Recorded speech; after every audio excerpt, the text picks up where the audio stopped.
بسم اللہ الرحمن الرحیم۔ السلام علیکم ناظرین اکرام، آج کی اس ویڈیو میں ہم ہلاکو خان کی موت کا عبرتناک واقعہ بیان کریں گے۔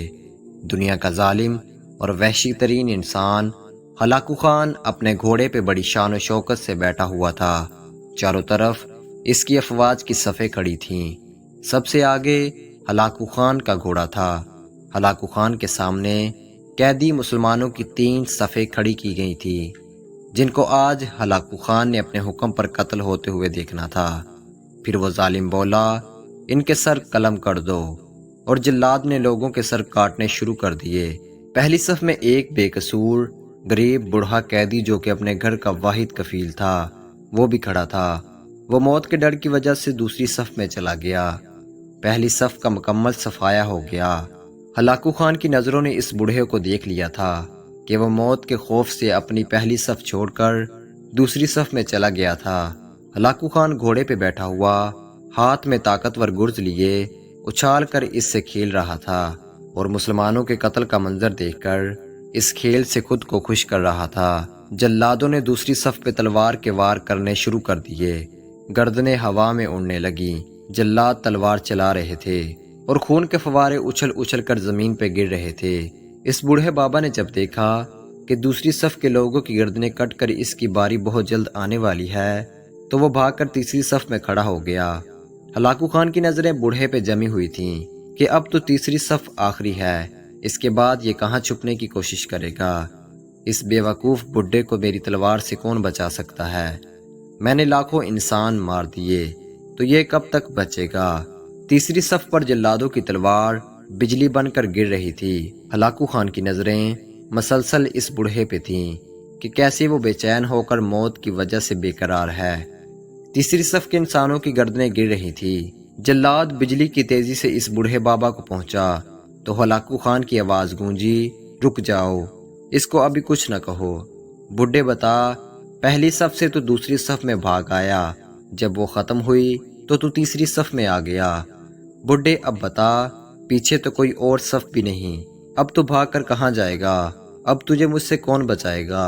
اس بوڑھے نے آسمان کی طرف دیکھا اور کہا، میں نے پہلی صف کو اس لیے چھوڑا کہ شاید میں دوسری میں بچ جاؤں، لیکن موت وہاں بھی پہنچی۔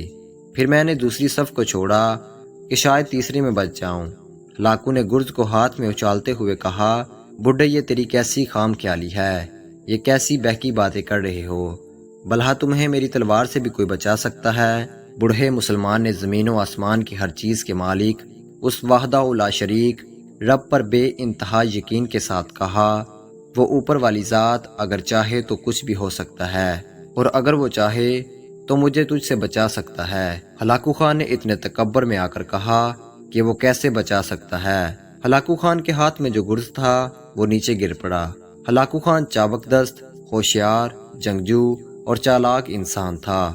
ہلاکو خان نے گھوڑے پہ بیٹھے بیٹھے گرے ہوئے گرز کو اٹھانے کے لیے خود کو جھکایا کہ زمین پہ گرنے سے پہلے وہ اسے ہوا میں ہی پکڑ لے۔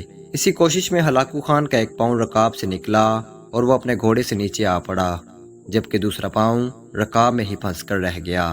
ہلاکو خان کا گھوڑا اتنا ڈر گیا کہ وہ بھاگ نکلا۔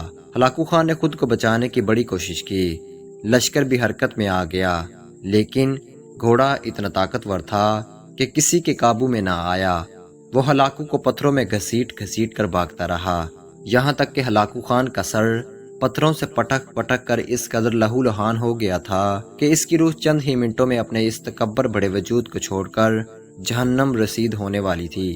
لشکر نے جب بے انتہا کوششوں کے بعد ہلاکو خان کے طاقتور گھوڑے کو قابو کیا تو اس وقت تک اس کا سر پورے طریقے سے کچلا جا چکا تھا۔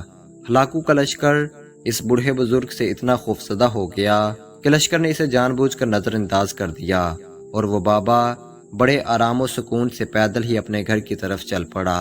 ناظرین کرام، مظلوم کی آہ سے ڈرو، کیونکہ جب وہ اللہ سے رجوع کرتا ہے تو قبولیت بہت دور سے اس کا استقبال کرنے آتی ہے۔ امید کرتے ہیں کہ آج کی یہ ویڈیو آپ کو اچھی لگی ہوگی۔ اگر آپ ہمارے چینل پر پہلی بار آئے ہیں تو سچی اور ایسی انفارمیٹیو ویڈیوز دیکھنے کے لیے ہمارے چینل کو سبسکرائب کریں۔